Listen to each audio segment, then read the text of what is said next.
I'll try to explain this as best as I can. What if you became famous, right? And what if you're already at step five? I've explained this before, where it's just like, what do you do now? Do you just let it go to waste, or do you capitalize on it?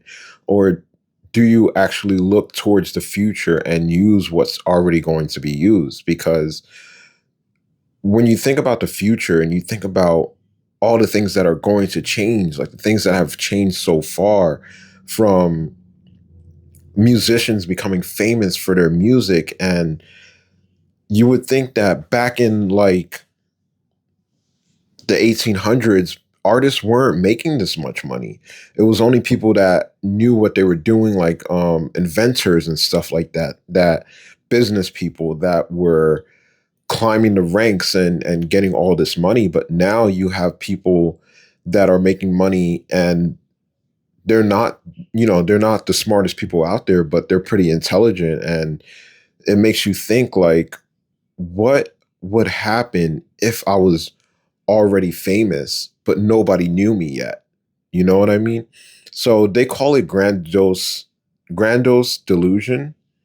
It's a delusion where something can't be explained, and this person really believes that it's true. And I was watching this guy on TikTok. He was talking about this doctor on TikTok, and there's something called bizarre delusions and non-bizarre delusions. There's the bizarre delusion, where it means that it's impossible for it to be true, and then there's the non-bizarre delusion, where it's a possibility that it can be true. So mine falls in between the middle, where it's like, you you can you kind of had a premonition. I had a premonition that, like, okay, I'm famous. So what do I do now? How do I get to that step?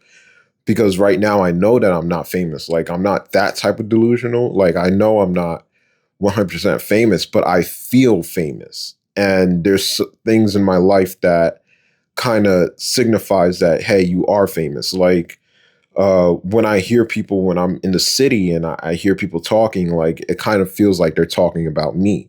Now that's not true. They're not talking about me, but the feeling is there and it's already set up. So all you have to do is capitalize on it.